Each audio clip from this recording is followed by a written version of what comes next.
महावीर स्वामी ने अपने जीवों के आत्मकल्याण के लिए अपनी अंतिम धर्म देशना में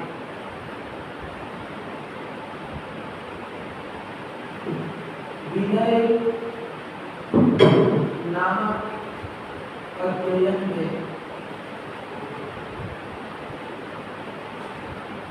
विनय धर्म का उपदेश देते हुए फरमाया ज्ञान, दर्शन और चारित्र्य, तो इन तीनों के प्रति, ज्ञान के प्रति, दर्शन के प्रति और चारित्र्य के प्रति हमारा विनय होना चाहिए। जैसे हमारे जिलागम है, शास्त्र है, गुरु है, पंडित जी है और ज्ञानोपकरण है, तो ऐसे ज्ञान के उपकरणों का बहुमान करना, उनका विनय करना ज्ञान विनय, और दर्शन विनय में देव का, गुरु का और धर्म का विनय करना। यानी इसमें देव, गुरु, धर्म तीनों आ जाते हैं कि हमारे देव अरिहंत परमात्मा और अरिहंत परमात्मा का विनय करना। तो परमात्मा का विनय करना यानी परमात्मा ने जो फरमाया है और परमात्मा के जीवन में जो अघटित घटनाएं घटती हैं, जैसे 34 अतिशयों का होना, 33 गुणों से युक्त वाणी, परमात्मा जब चलते हैं, विहार करते हैं, तो उस समय आगे कमल स्थापित हो जाते हैं और इस तरह से परमात्मा अपने चरण कमलों पर रखते हुए आगे बढ़ते हैं, विहार करते हैं।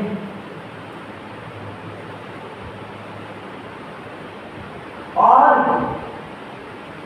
बताया गया कि जो पक्षी है वो जब परमात्मा विहार करते हैं तो कहते हैं कि पक्षी भी परमात्मा को प्रदक्षिणा देते, क्या देते हैं, प्रदक्षिणा देते हैं और जो जंगल में चलते हैं, विहार करते हैं, तो यहाँ जैसा रोड तो होता नहीं, साफ रास्ता होता नहीं है।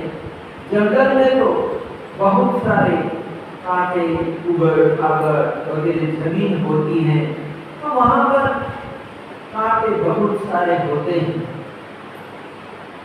लेकिन जो कांटे होते हैं वो कांटे भी पौधे हो जाते हैं, उल्टे हो जाते हैं। जैसे प्रभु महावीर का हम जीवन देखते हैं, परमात्मा ने दीक्षा ली और दीक्षा लेने के बाद परमात्मा का विचरण सर्वाधिक जंगलों में ही रहा। यानी नगर में ज्यादा परमात्मा पधारे आए ही नहीं, ज्यादातर परमात्मा का विहार विचरण जंगलों में ही रहा है, जंगल में ही रहा है। और जंगल में रास्ता होता नहीं है, ऐसे पेड़ होते, कंकीले पेड़ होते, गैर के पेड़ होते, बबूल के पेड़ होते हैं, तो कहते हैं कि पेड़ों के बड़े बड़े कांटे होते हैं और वो नीचे गिर जाते हैं, रास्ते में गिर जाते हैं। तो कहते हैं कि वहां पर कांटों को दूर करने वाला, सफाई करने वाला भी कोई होता नहीं है। तो कहते हैं कि ऐसे जगह में, जंगलों में परमात्मा ने विहार किया है। लेकिन ऐसा कहीं पढ़ने में या सुनने में नहीं आया कि परमात्मा को एकांत कांटा लगा, परमात्मा को कांटा चुभा हो, ऐसा कहीं सुनने में नहीं आता है, पढ़ने में नहीं आता। हम तो देख के चलते हैं तो भी 5 बार छूट जाता है। क्या होता है, यहाँ 5 बार छूट जाता है, कांटा लग जाता है। लेकिन परमात्मा को ऐसे जंगलों में ही विहार किया है, लेकिन फिर भी कहते हैं कि परमात्मा को एक भी कांटा नहीं लगा। यानी परमात्मा का जो चलना, जो विहार करना, वो भी इतना उपयोगमय, जैनापूर्वक था। वो देख के चलते थे, पाँव भी उठाते थे तो देख के चलते थे, जैना से चलते थे। हालांकि परमात्मा के मन में ऐसा नहीं था कि मैं देखने नहीं चलूंगा तो मेरे को कांटा छूट जाएगा, ऐसे इसलिए परमात्मा देख के चलते, ऐसा नहीं। परमात्मा के मन में, दिल में इतनी करुणा, इतनी दया थी कि बेचारा कांटा सोया हुआ है, अगर मैंने पाँव रख दिया तो डिस्टर्ब हो जाएगा, इसकी निद्रा भंग हो जाएगी। क्या हो जाएगी? निद्रा भंग हो जाएगी। यानी कांटे को भी मेरे कारण कष्ट नहीं होना चाहिए। और इसीलिए कहते हैं कि यहाँ पर परमात्मा जैनापूर्वक विहार, कहते हैं जंगल में विहार किया, लेकिन फिर भी कहते हैं कि परमात्मा जब चलते थे तो कहते हैं कि कांटे भी पौधे हो जाते थे।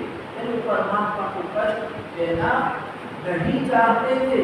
जो प्रकृति के ऊपर दया रखेगा, करुणा रखेगा, तो कहते हैं कि प्रकृति भी उनके प्रति अनुकूल हो जाती। क्या हो जाती है?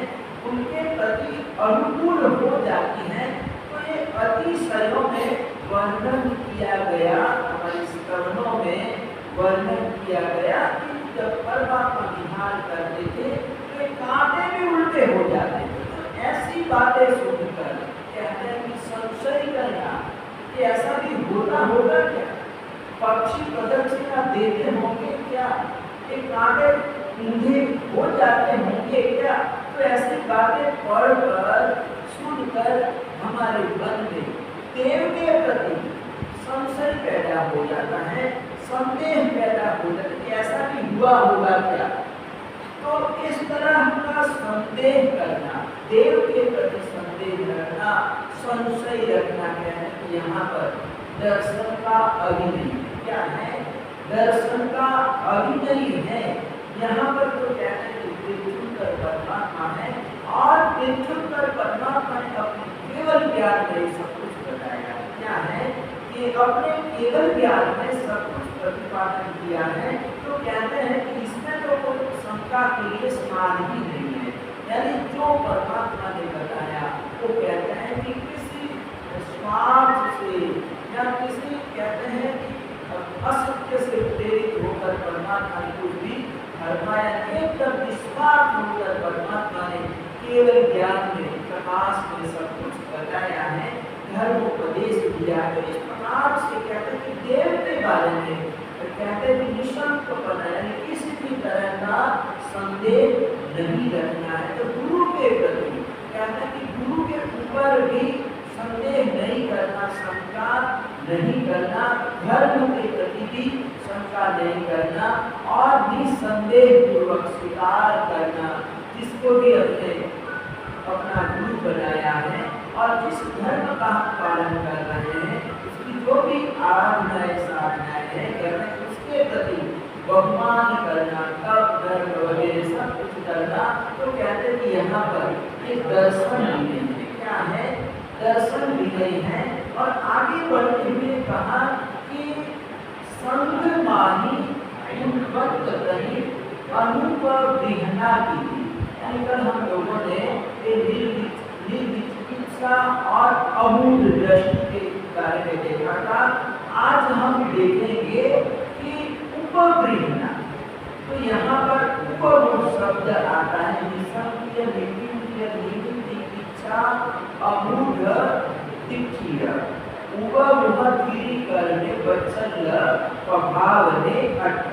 ये गाथा आती है और ये दर्शनाचार्य के 8 अंग हैं और ये दर्शनाचार्य के 8 अंगों में उपगुण यानी कि उपगुण, इसका दूसरा अर्थ होता है उपगृहना न की। यानी हम संग में रहते हैं, जैसे हम एक अपने आगरा श्री संग में रहते हैं। क्या करते हैं? हम वर्षों से आगरा श्री संग में रहते हैं। तो यहाँ पर बताया कि संग माही गुणवंत यानी अनुपविघ्ना की थी। यानी हमारे संग में जो गुणवान व्यक्ति, जो आराधक व्यक्ति है, ठीक है हम आराधना नहीं कर पा रहे हैं, पूजा करने के लिए हम नहीं आ पाते हैं, सामायिक नहीं कर पाते हैं, प्रतिक्रमण नहीं कर पाते हैं, नवकाश की विपासना, व्यासना, उपवास वगैरह तपस्या हम नहीं कर पाते हैं, हमारी कमजोरी है। लेकिन अगर कोई व्यक्ति हमारे संग में ये कर रहा है, पूजा भी कर रहा है, सामायिक भी कर रहा है, प्रतिक्रमण भी कर रहा है और सब कुछ कर रहा है, आराधना साधना तपस्या वगैरह सब कुछ कर रहा है, और कहते हैं कि ऐसे व्यक्ति को देखकर खुश होना, प्रसन्न होना, भले मैं नहीं कर पा रहा हूँ लेकिन ये कर रहा है, अनुमोदनीय है। क्या है? अनुमोदनीय है। यानी कहते हैं कि संत में कहते हैं कि अपने व्यक्तियों की यानी संत में जो आराधक आत्मा है उनकी प्रशंसा करना, अनुमोदना करना। क्या करना? अनुमोदना करना। कहते कि दर्शन भी नहीं। क्या है? यहाँ पर इस आदर्मिक भाई का कितना महत्व है, अपने भाई का इतना महत्व है कि कोई भाई आराधना कर रहा है, तपस्या कर रहा है, ऐसा नहीं कि चलो मासिक समय इसने किया, उद्धान कर दिया और मतलब वो प्रभावना पहले से डिक्लेयर कर दिया। लोग ऐसा बोलते थे कि इसने प्रभावना के लिए सोने की चैन मिलने वाली। क्या है? मासिक श्रवण जो भी करेगा, यानी आचार्य भगवान साधु भगवान पहले से डिक्लेयर कर लेते। क्या करते हैं? संघ में आते ही वो अपनी योजना पहले दिन बता देते हैं, प्रवेश के दिन ही बता देते हैं कि जो भी मासिक श्रवण करेगा, तपस्या करेगा या फिर व्याख्यान में आएगा, तो कहते हैं कि उसको व्याख्यान में इतने 10 रुपये की, 20 रुपये की, 25 रुपये, 50 रुपये की, 100 रुपये की ऐसी प्रभावना मिले। हमारा ठीक है, यहाँ पर तो ठीक है, लेकिन बम्बई में हमने चातुर्मास किए हैं, तो वहाँ पर क्या होता है कि पहले से ही लोग डिक्लेयर कर देते हैं कि प्रवेश के दिन 100 रुपये की, 150 रुपये की, 200 रुपये की प्रभावना होगी। क्या होगी? पहले से ही संघ वाले ट्रस्टी लोग घोषणा प्रचार कर देते हैं कि प्रवेश के दिन इतनी प्रभावना क्या होगी, इतनी प्रभावना होगी, और लोगों को पता चल जाता है तो फिर भीड़ का होना स्वाभाविक है और भर जाता है, खचाखच भर जाता है। और साधु साधु भी देखते कि मेरे प्रवेश में इतने सारे लोग आए, 2000 3000 लोगों को देख के साधु साधु भी खुश हो जाते, क्या हो जाते हैं, खुश हो जाते हैं। तो इस तरह से कहते हैं कि कई लोग सोचते हैं कि ये लोग इतने सारे लोग आए प्रभावना के लिए, इसके लिए आए, तो किसके लिए आए वो हमको सोचता है क्या है, वो किसके लिए आया है, प्रभावना लेने आया है, ये हमको सोचना नहीं है। ठीक है, हमारा साधर्मिक भाई क्या है, हमारा साधर्मिक भाई है, और साधर्मिक भाई के बारे में ऐसा सोचना कि प्रभावना के लिए ही आया है, तो इस प्रकार का सोचना दर्शन का अभिनय है। क्या है? दर्शन का अभिनय, जिसने प्रभावना के लिए तपस्या की है। क्या है? प्रभावना के लिए ही तपस्या की है, तो ऐसा सोचना गलत। क्या है? तो दर्शन का विनय नहीं है। सारे हमारे चौमास आता है, आचार्य मेरा दोनों का चातुर्मास साधन के साथ में था, तो हमारा प्रवेश हो गया, चातुर्मास प्रवेश हो गया, और मुनिम जी हमारे पास आया और उसने बातों बातों में हमको बताया कि जो व्यक्ति 10 बजे तक आएगा वो भावना से आएगा। तो व्याख्या में कहते हैं कि जो 10 बजे तक आएगा वो भावना से आएगा, लेकिन जो 10 बजे के बाद 10:15 बजे या 10:20 पर आएगा, 10:30 बजे तो प्रवचन पूरा हो जाएगा। क्या हो जाएगा? 10:30 बजे प्रवचन पूरा हो जाएगा, लेकिन जो 10:15 बजे आएगा, 10:20 पर आएगा, वो सिर्फ प्रभावना के लिए आएगा। इसके लिए आएगा, वो प्रभावना के लिए आएगा। 10 बजे से पहले जो आएगा वो भावना से आएगा।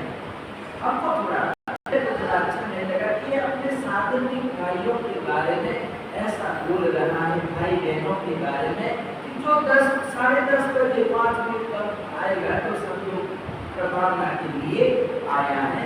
तो यहाँ पर कहते हैं कि इस तरह का सोचना दर्शन का अभिनय। तो हमारे संघ में ऐसे गुणवान व्यक्ति हैं, प्रतिदिन उपासना में आते हैं, प्रवचन श्रवण करते हैं, प्रतिदिन मंदिर आते हैं, सेवा पूजा करना वगैरह। तो ऐसे लोगों की प्रशंसा करना, गुणवानों की प्रशंसा करना, लेकिन ये हम प्रशंसा कब कर पाएंगे? जब हमारे जीवन में गुण दृष्टि क्या होगा? गुण दृष्टि होगी, गुणानुराग होगा। क्या होगा? जब हमारे मन में गुणानुराग होगा, तभी कहते हैं कि हम एक गुण वालों की प्रशंसा उपगृहना कर पाएंगे, दूसरों की हम अनुमोदना कर पाएंगे। क्या कर पाएंगे?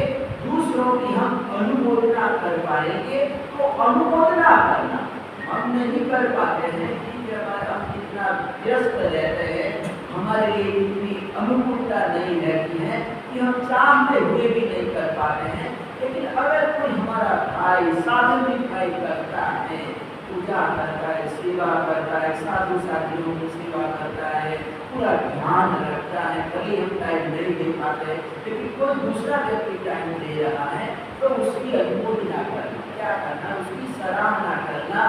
और इस तरह से कहते हैं कि गुणवानों की अनुमोदना करने से, सराहना करने से उसको भी कहते हैं उसका हौसला बढ़ता है, वो उत्साहित होता है। क्या होता है? वो उत्साहित होता है और ज़्यादा वो देव धर्म की वो सेवा पूजा वगैरह करने के लिए तत्पर हो जाता है। तो यहाँ पर गुणानुराग, यानी जब हमारे जीवन में गुण दृष्टि होगी, क्या होगी? गुण दृष्टि।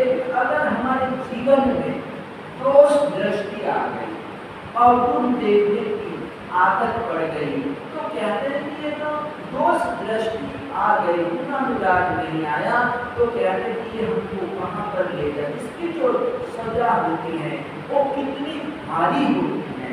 कहते हैं कि महासती अंजना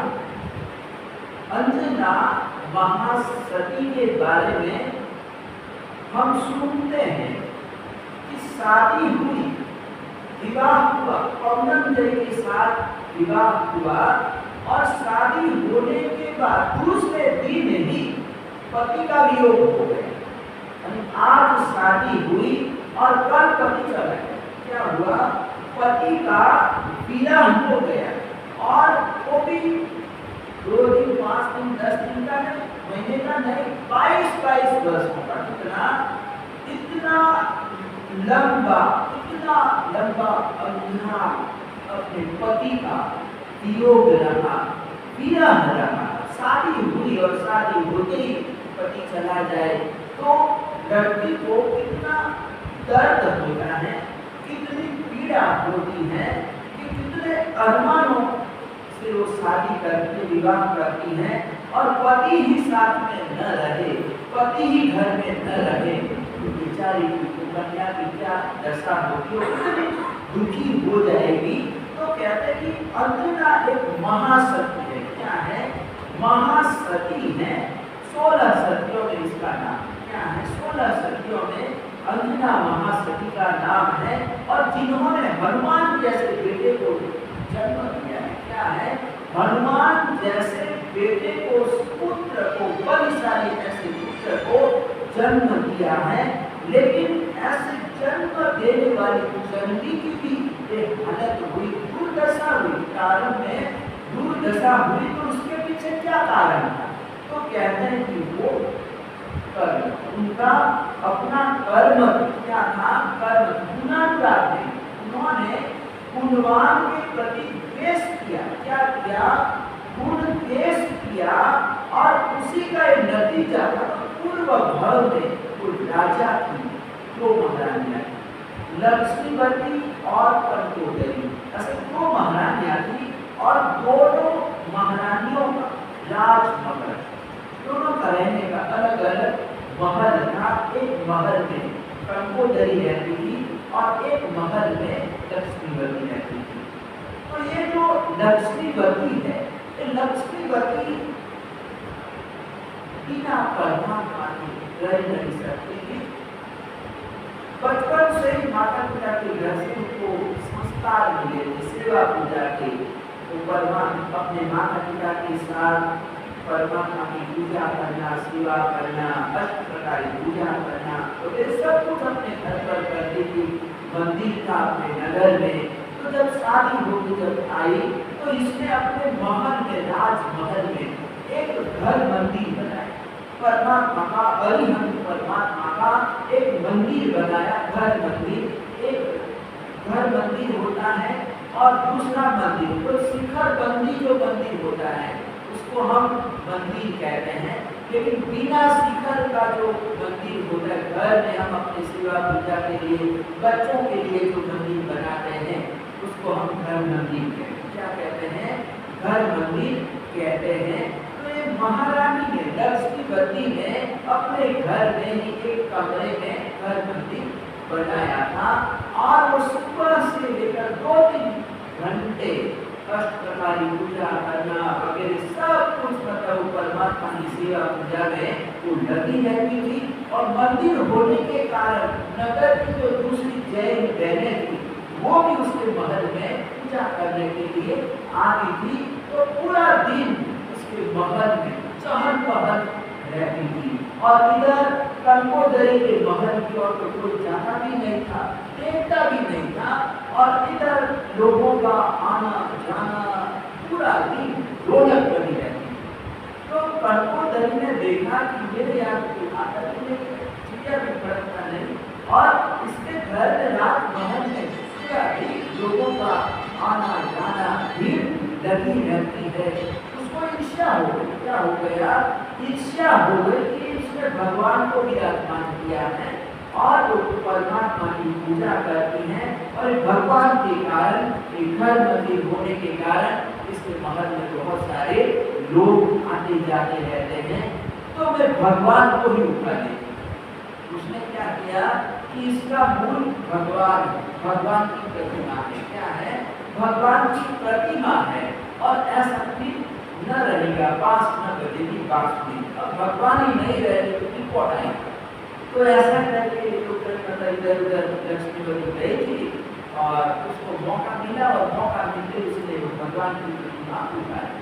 लेकिन अच्छी बात क्या किया, तो कुछ कहीं मतलब पूरे गलगट में आके उसने छिपा दिया, और इधर लक्ष्मीवती ने आकर देखा तो भगवान गायब, मूर्ति गायब। उसने कहा कि मूर्ति की चोरी हो गई।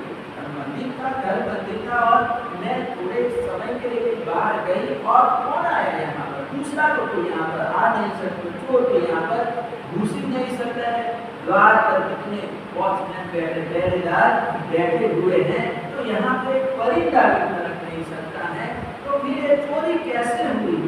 तो उन्होंने बहुत तपास किया और परमात्मा के विरह में कहते हैं कि बड़ी दुखी हो गई, रोने लगी, टूट कर रोने लगी कि मैं परमात्मा के बिना नहीं रह सकती हूँ। और इस प्रकार से वो विलाप करने लगी परमात्मा के विरह में, वो दुखी हो गई। और इधर एक कंकोदरी वो मूर्ति को छुपाने के लिए पूरे करकट में दबा नहीं दी, और इतने में वहां पर कोई साथी जी आ गई, और साथी ने देख लिया और उसको डांटा कि मूर्ति तो गंदगी में दबा रही है, छिपा रही है, अरे धिक्कार! क्या है धिक्कार? परमात्मा की मूर्ति, भगवान की प्रतिमा है, और तो नीचे दबा रही है, और वो भी गंदगी पूरा करकट में जो दबा रही है, अरे धिक्कार है, जहाँ से तू लाई वहाँ पर जाके वापस स्थापित कर दे। तो इस प्रकार से साध्वी महाराज उसको डांटा करता रहा, और साध्वी महाराज के कहने से वापस उन्होंने चुपचाप मूर्ति लाकर जहाँ से दिखाई थी वहाँ पर लाके स्थापित कर दी, रख दी। तो इस प्रकार से कहते कि कुछ समय के लिए कंकोदरी ने भगवान का विरह करवाया, लक्ष्मीवती से विरह करवाया, तो ये कर्म का बंध हुआ। क्या हुआ? कर्म का बंध हो गया।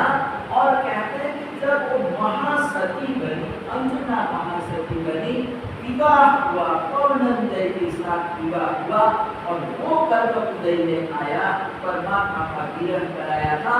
तो यहाँ पर कहते हैं कि शादी होते ही पति का विरह हो गया। क्या हो गया? पति का विरह हो गया। तो कहते हैं कि यहाँ पर कोई पाप करके ईर्ष्यावश पाप कर लेते हैं। क्या कर लेते हैं? ईर्ष्यावश पाप कर लेते हैं। लेकिन जब पाप की सजा भुगतने का समय आता है, तो कहते हैं कि पाप की सजा भारी, ना पाप की सजा भारी। उस समय के लिए उन्होंने वो परमात्मा का विरह करवाया, लेकिन अगले जन्म के अंदर उसको 22 वर्षों तक पति का विरह सहन करना पड़ा।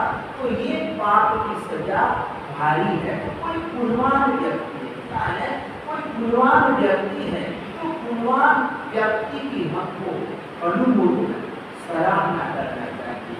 जैसे हमारे यहाँ पर प्रसंग आता है स्थूलिभद्र जी का, तो स्थूलिभद्र जी संपूति विजय के पास आकर विनती करते हैं कि मुझे दीक्षा ले, मुझे साधु होना है।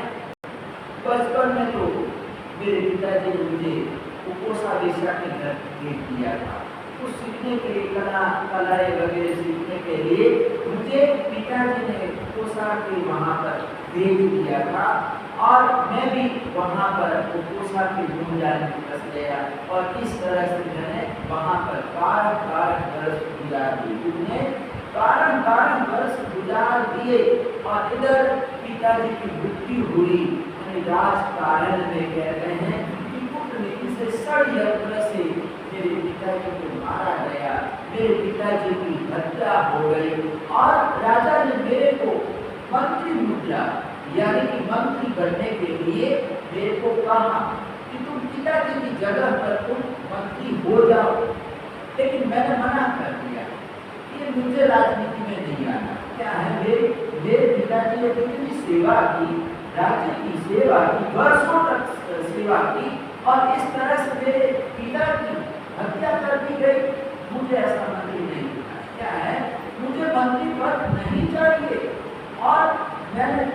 मंत्री पद को भी मैंने ठुकरा दिया और मैं आपकी शरण में आया हूँ, मैं दीक्षा लेना चाहता हूँ।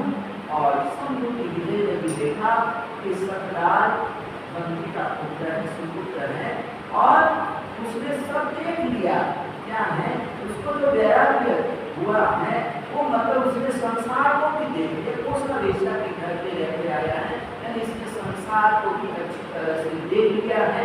और एक जीवन में ऐसी घटना गई, पिताजी की मृत्यु हो गई, तो पिताजी की मृत्यु से ये उनको आघात लगा, वैराग्य हो गया है। तो इनका जो वैराग्य है वो ज्ञान गर्भित वैराग्य कैसा है, ज्ञान गर्भित वैराग्य है।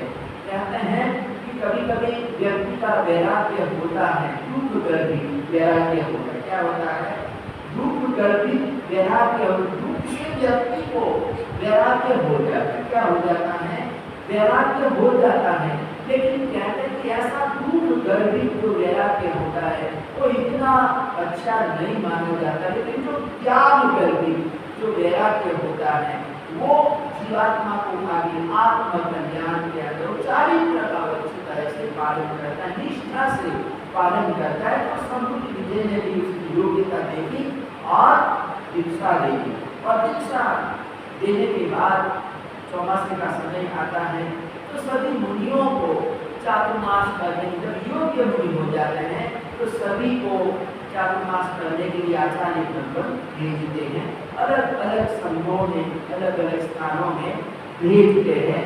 तो सूर्य भद्र ने आचार्य भगवान से आज्ञा कि मुझे कोसा वेश्या के घर में चौमासा क्या करना है, मुझे कोसा वेश्या के घर में चौमासा करना है। आचार्य भगवान को पता था कि ये वहां पर 12 वर्षों तक रहता है। क्या है, यानी वेश्या परिचित है। क्या है, वेश्या परिचित है, सब कुछ आचार्य भगवान को पता है। और दीक्षा लेने के बाद ये कह रहा है कि मुझे वहां पर चौमासा करने जाना है और आपकी आज्ञा और आशीर्वाद चाहिए। तो उस समय आचार्य भगवंत ने भी देखा और आज्ञा दी। क्या किया कि कोई बात नहीं, वक्त जाओ वहां पर जाकर चातुर्मास करो, अपने गुरु की आज्ञा लेकर, यानी सूर्य भद्र में अपने गुरु के प्रति विनय। क्या है, विनय है, और विनय है इसीलिए तो आज्ञा लेने के लिए आए। चौमासा उन्होंने मन बनाया कि वेश्या की वहां चौमासा करने जाना है, लेकिन गुरु की आज्ञा होगी तब क्या है, गुरु की आज्ञा होगी तभी मैं वहां पर जाऊंगा, अगर आज्ञा नहीं होगी तो मैं नहीं जाऊंगा। क्या है, अगर आज्ञा नहीं होगी तो मैं वहां नहीं जाऊंगा। ऐसा भी था उनके मन में कि गुरु महाराज आज्ञा देंगे तभी मैं जाऊंगा। जैसे लौट कलकत्ता यूनिवर्सिटी के वाइस चांसलर आशुतोष मित्तल, ये अंग्रेजों के जमाने की बात है। तो कहते हैं कि उस समय लॉर्ड कर्जन आशुतोष मित्तल से कहता है कि अपने भारत में हम शिक्षा का प्रचार प्रसार कर रहे हैं, लेकिन तुम ऐसा करो विदेशों में जाकर देख, अमेरिका, शिकागो, स्विट्जरलैंड, कनाडा वगैरह विदेशों में जाकर तुम देखो, वहाँ की स्कूल, कॉलेज, यूनिवर्सिटियाँ सब में जाकर आप देखो कि वहाँ पर किस तरह से शिक्षा दी जा रही है। आप देख कर आओ और फिर हम अपने भारत में भी, इंडिया में भी इस प्रकार की शिक्षा का हम प्रचार प्रसार करते हैं, हम करना चाहते हैं, बच्चों को हम शिक्षा देना चाहते हैं, ज्ञान देना चाहते हैं।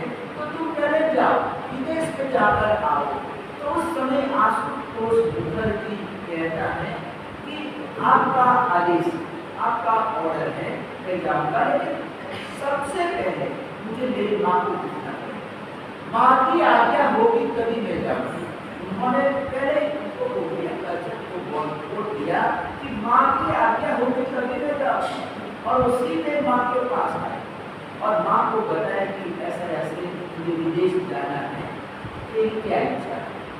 तो माँ ने कहा, बेटा अपने देश में जब उस ज्ञान का दुष्काल पड़ा है क्या? तो विदेश जा रहा है, मेरा मन तो मना कर रहा है, मैं नहीं चाहती कि मेरा बेटा विदेश में जाए। तो माँ ने मना कर, साफ साफ मना कर दिया, मेरी आज्ञा नहीं है। तो वो सीधे लॉर्ड कर्जन के पास में राजीनामा लिख, इस्तीफा अपना लिख कर गए और हाथ में थमा दिया, माफ करना, मैं आपकी आज्ञा का पालन नहीं कर सकता हूँ। और उसी समय लॉर्ड कर्जन भी इतना प्रभावित हुआ कि अभी तक हमने किताबों में, पुस्तकों में ही पढ़ा था कि भारत देश में माता पिता का इतना आदर सत्कार विनय किया जाता है, ये हमने पुस्तकों में ही पढ़ा था। लेकिन आज मैंने तुम्हारे जीवन में प्रैक्टिकल देखा, क्या देखा? प्रैक्टिकल देखा। तुम्हारे जैसे व्यक्ति को मुझे कि राजीनामे की कोई जरूरत नहीं, उन्होंने राजीनामा फाड़ दिया। और तो ऐसे व्यक्ति थे हमारे यहाँ पर, इतना बड़ा वाइस चांसलर है, लेकिन माँ की आज्ञा क्या है? पालन करना। क्या करना है? माँ की आज्ञा, उनकी भावना को ऊपर नहीं देना है, ठेस पहुंचाना नहीं है। तो इस तरह की कहते हैं यहाँ पर सूर्यभद्र जी भी चौमासा करने गए और चौमासा करके आए, सफल चौमासा करके आए। कोसा वेश्या को श्राविका बना दिया, 12 व्रतधारी श्राविका बना दिया और चौमासा करके आए। चौमासा पूरा हुआ तो हिंदू महाराज के पास ही आना था, पहुंचना था। तो चौमासा करके जब पधारे, उपासना में इस तरह पाठ पर विराजमान थे आचार्य भगवत, तो दूसरे महाराज जी भी चौमासा करने के लिए शिष्य बहुत सारे थे। तो कोई कुएं पर गया था, कोई सिंह की गुफा पर गया था, कोई शिष्य उस सर्प के बीज पर जाकर उसने चौमासा किया था।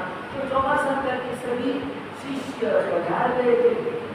और इधर सूर्यभद्र जी आए तो आचार्य भगवत अपने शिष्य को देखकर पाठ से नीचे खड़े, नीचे उतर जाते हैं और सूर्यभद्र का स्वागत किया और दुष्कारक दुष्कारक दुष्कारक इस प्रकार 3 बार बोला। कितना? 3 बार बोला कि दुष्कारक, तुमने जो काम किया है वो बड़ा कठिन काम। यानी चौमासा तो किया, लेकिन एक वेश्या के घर में जाकर चौमासा करना और चारित्र का पालन करना।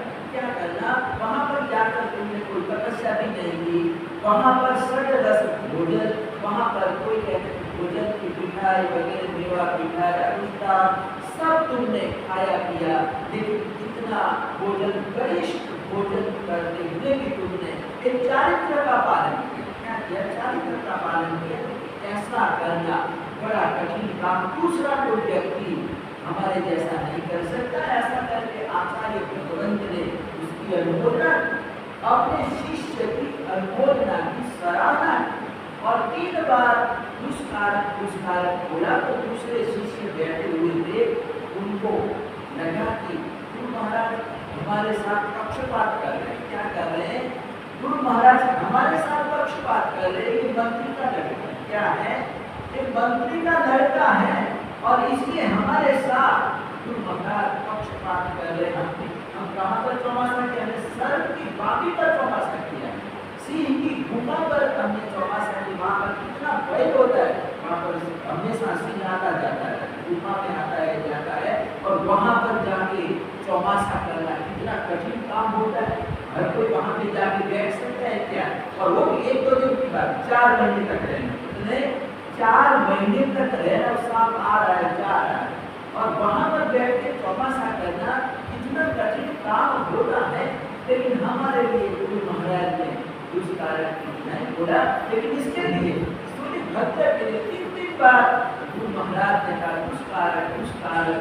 इतना कहने के करना बड़ा कठिन काम है, वहाँ पर जाके चौमासा करना कठिन काम है।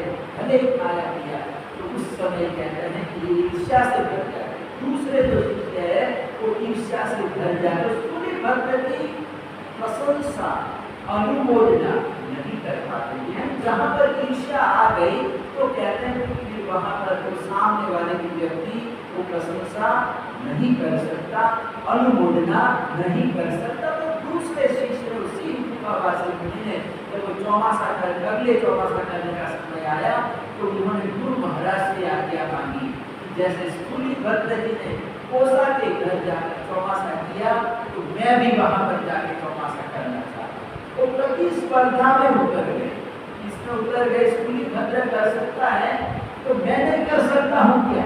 और इस तरह से कहते हैं प्रतिस्पर्धी बनकर गए और कहते हैं कि वहां जाके वो विचलित हो गए। क्या हो गए?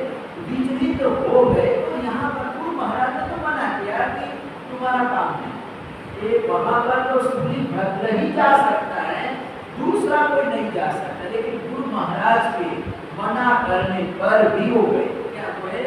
मना करने आज्ञा नहीं थी, लेकिन आज्ञा का उल्लंघन करके गए, तो कहते हैं कि वहां जाके वो विचलित तो हो गए। तो इस तरह से कहते हैं कि यहाँ पर कोई हमारे संघ में गुणवान क्या है, गुणवान है, तपस्वी है, तो उसकी अनुमोदना करना, प्रशंसा करना दर्शन विनय है। क्या है?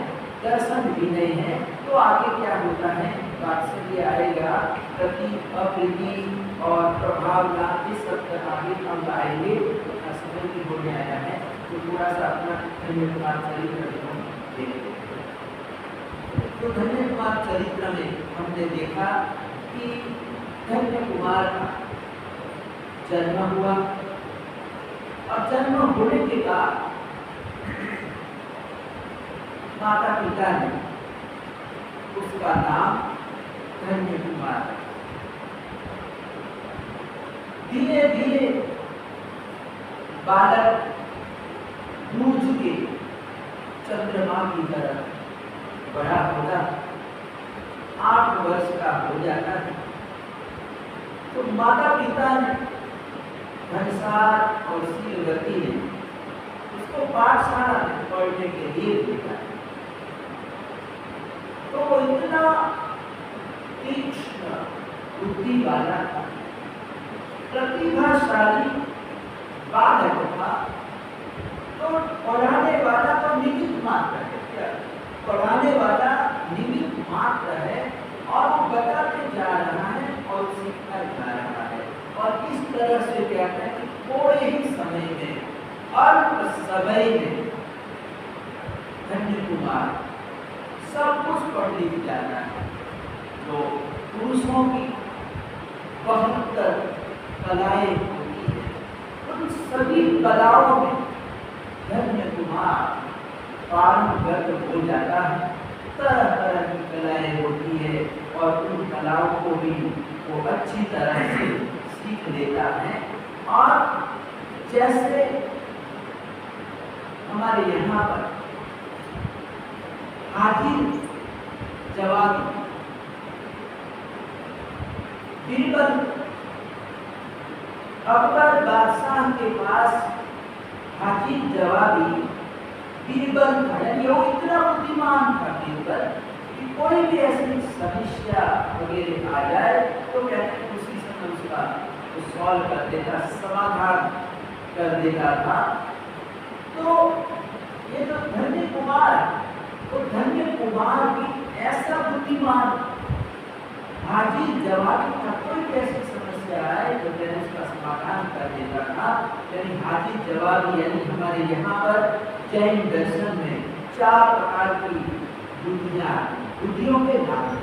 और पाटी की बुद्धि, रहने की बुद्धि, कार्य की बुद्धि और पाई नाते की बुद्धि।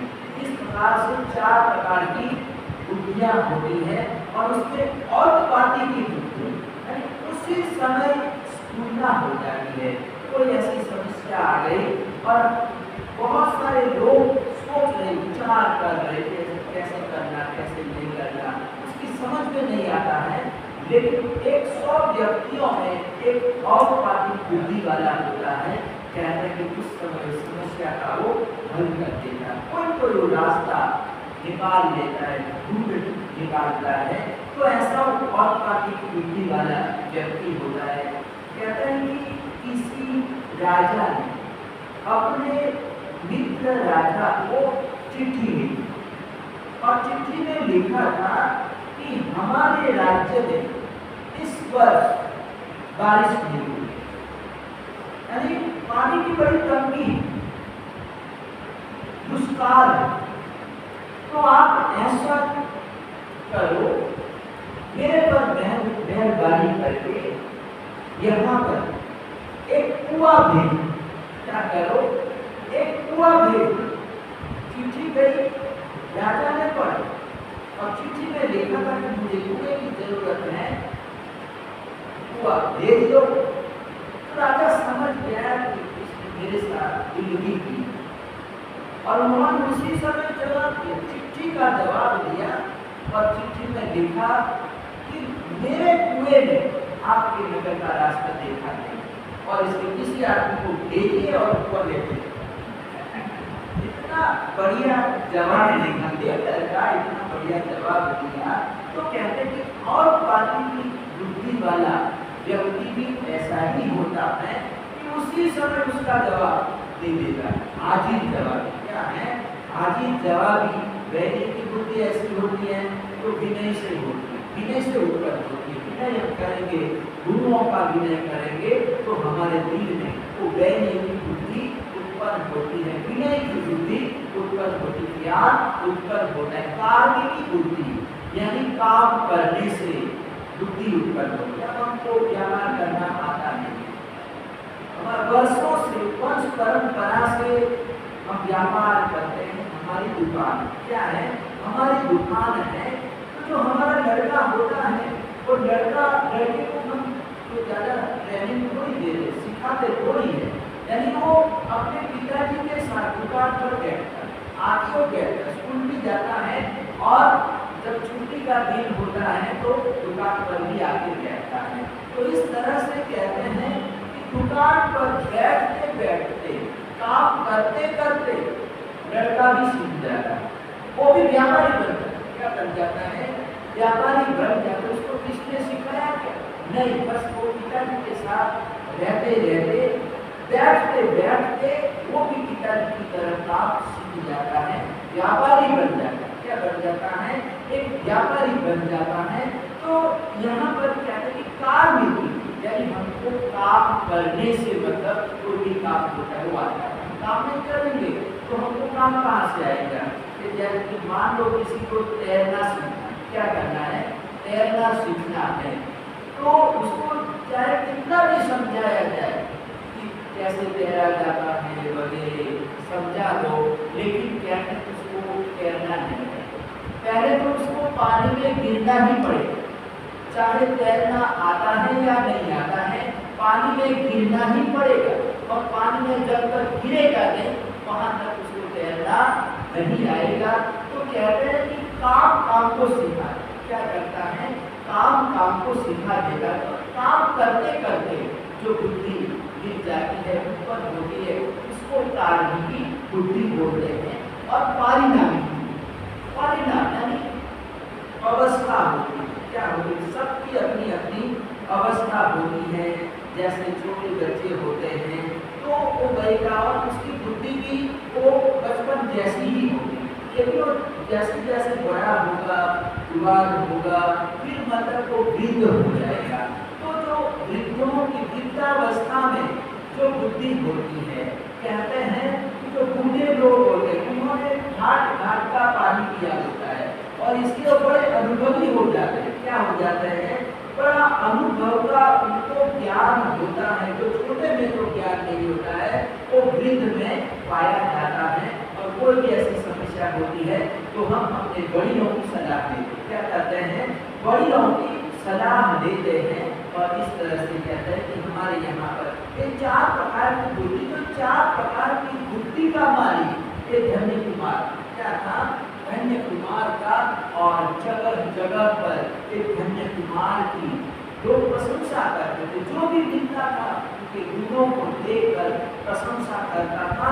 और वो धनसार के पास आकर लोग धन्य कुमार की प्रशंसा करते थे। तो पिताजी भी बड़े खुश होते थे, प्रसन्न होते थे। और वो भी पिताजी अपने धन्य कुमार की प्रशंसा करने लगे। तो यहाँ पर बताएं, नीति कहती है कि अपने बेटे की प्रशंसा नहीं करनी चाहिए। नीतिकारों ने लिखा कि बेटे की प्रशंसा करना निषेध है। क्या है, निषेध, मनाही किया है कि अपने बेटे की कभी भी प्रशंसा नहीं करना चाहिए कि वो कितना अच्छा है। लेकिन यहाँ पर कहते हैं कि निषेध होते हुए भी एक धनसार धन्य कुमार की प्रशंसा करता, क्या करता है, प्रशंसा करता। तो नीतिकारों ने कहा कि प्रत्यक्ष गुरुवस्तुज्ञा, यानी अपने गुरु की प्रशंसा प्रत्यक्ष गुरु के सामने करनी चाहिए, यानी गुरु की प्रशंसा गुरु के सामने करनी चाहिए। और सगे संबंधियों की जो प्रशंसा है कहते हैं उनके सामने नहीं करना चाहिए, चले जाए या इधर उधर हो जाए, तो परोक्ष रूप में उनकी प्रशंसा करनी है। यानी दो की प्रशंसा करनी है, एक तो अपने गुरु की प्रशंसा करनी है और दूसरे नंबर में सगे संबंधियों की मित्रों की प्रशंसा करनी है, लेकिन उनके सामने नहीं करना। तो इस तरह, लेकिन कहते हैं कि कर्मांते दास विद्या, यानी हमारे घर के सर्वंट है, नौकर है, सेवा करने वाले सेवक हैं, तो हमने कहते हैं कोई भी हमने काम बताया, क्या बताया, काम बताया, तो कहते हैं कि कर्मांते, यानी जब काम पूरा हो जाए तब उसकी प्रशंसा करो। नौकर काम अधूरा है और बीच में उसकी प्रशंसा मत करो, जब हमारा काम करके आ जाए, हमारा काम पूरा कर दे, जो हमने काम बताया ना उसने कर दिया, तो कहते हैं कि काम के अंत में काम पूरा होने के बाद आप अपने सेवक की, नौकर की, सर्वंट की प्रशंसा कर सकते हैं। लेकिन कहते हैं कि पुत्रा ने, यानी बेटे की तो प्रशंसा करनी ही नहीं। आजकल मतलब बेटा नाराज हो जाए, बेटे की प्रशंसा नहीं करेंगे तो बेटा हमारे खिलाफ हो जाएगा, क्या हो जाएगा, हमारे खिलाफ हो जाएगा, हमारा विरोधी दुश्मन हो जाएगा कि मैं इतना इतना काम करता हूँ और पिताजी मेरे पे दो शब्द भी बोलते नहीं। और उल्टा मतलब दोस्त देखेगा, पिताजी में दोष निकालेगा, त्रुटि देखेगा। तो लेकिन यहाँ पर नीतिकार कहते हैं बेटे की प्रशंसा नहीं करनी है और विकासकीय, यानी पत्नी की प्रशंसा मरने के बाद करनी। क्या करना, मरने के बाद आप पत्नी की प्रशंसा कर सकते हैं। अगर ऐसा आपने किया तो आपको रोटी मिलेगी। यहाँ क्योंकि सारा काम इनके लोगों के ऊपर है, रसोई का काम सारा इनके ऊपर है। अगर तुमने प्रशंसा नहीं की इनकी तो फिर क्या होगा, गर्मा गर्म खाना मिलेगा क्या, नहीं मिलेगा। कई लोग ऐसा कहते तो प्रशंसा, इनको तो खुश रखना बहुत जरूरी है। यहाँ पर नीतिकार कहते हैं कि कोई मेरी भी बात नहीं है, नीतिकार कहते हैं कि पुत्र की प्रशंसा ही मत करो और पत्नी की प्रशंसा करनी है तो उनकी जाहिर बात आप कर सकते हैं। तो यहाँ पर धर्मसार भी अपवाद है, वो जानता है कि नीति की बातें जानता है, सब कुछ उसको पता है कि बेटी की प्रशंसा नहीं करनी है, लेकिन अब पूरा नगर उसकी प्रशंसा कर रहा है, धन्य कुमार की प्रशंसा कर रहा है, तो इससे भी रहा नहीं जाता है। और वो धनसार भी धन्य कुमार की प्रशंसा करने लगता है। तो प्रशंसा जब सुनते हैं तो दूसरों को अच्छा नहीं लगता है, घर वालों को।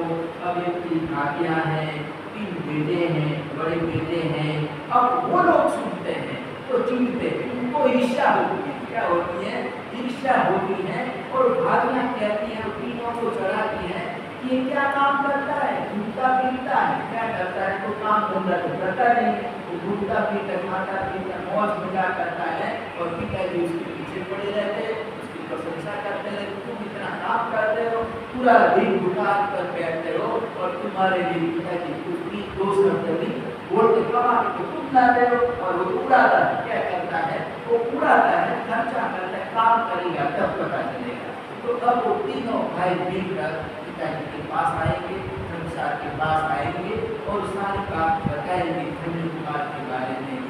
तीनों के मन में ईर्ष्या पैदा हो गई है छोटे भाई के प्रति। तो अब आगे क्या होता है